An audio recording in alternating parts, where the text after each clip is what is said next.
Hello everyone, Raisan আজকে মাঠে বিকেলে ঘুরতে আসছে। তো এখানে দুইটা ছাগল রাখা আছে। রাইসান কিন্তু এই ছাগল দুইটাকে দেখে বাসা থেকে নেমে আসলো।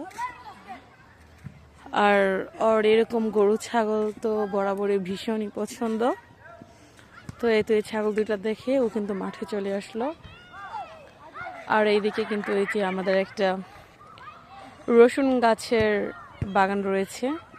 প্রচুর রসুন গাছ কিন্তু এখানে লাগানো হয়েছে। ওদিকে ডাটা রয়েছে, সিম রয়েছে।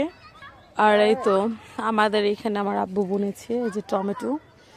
আর আমাদের এখানে কিন্তু কাঁচা কাঁচা অনেকগুলো টমেটো রয়েছে গাছে, দেখা যাচ্ছে যে অনেকগুলো টমেটো হয়েছে মাশাআল্লাহ। আর ওদিকে কিন্তু মরিচ গাছে মরিচ ফুলও এসে পড়েছে, দেখতে পাচ্ছেন। আর গাছে কিন্তু সিমও হয়েছে মাশাআল্লাহ অনেক। কালকে আমরা পেরেছিলাম, ওই পাড়ার ভিডিওটা করতে পারিনি। প্রায় ৬-৭ কেজির মতো সিম গাছ থেকে পেরেছি। তো দেখতেই পাচ্ছেন যে গাছটা কিন্তু আমি পাড়ার সময় একেবারে টেনে টুনে ছিঁড়ে ফেলেছিলাম। আর আমাদের এখানেও কিন্তু রসুন গাছ বোনা হয়েছে। কিন্তু রসুন গাছগুলি গাছের ফাঁকে ফাঁকে নিচে পড়ে রয়েছে, যে কারণে দেখা যাচ্ছে না। ওদিকে বেগুন গাছ রয়েছে, তারপর ওইদিকে রয়েছে কুমড়ো গাছ, এদিকে লাউ গাছ,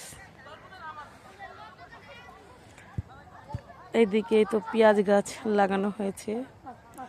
আর ওই পাশে কিন্তু মূলা গাছ রয়েছে, মূলা বড় হয়ে গিয়েছে, ওই দিন আমরা মূলাও তুলে নিয়েছিলাম। আর এদিকে কিন্তু এই যে ডাটা গাছ রয়েছে, ডাটা গাছগুলো কিন্তু মাশাআল্লাহ একটু বড় হয়ে গিয়েছে, কিন্তু ডাটাগুলো একটু চিকন চিকন রয়েছে, কিন্তু বড় কিন্তু হয়ে গিয়েছে।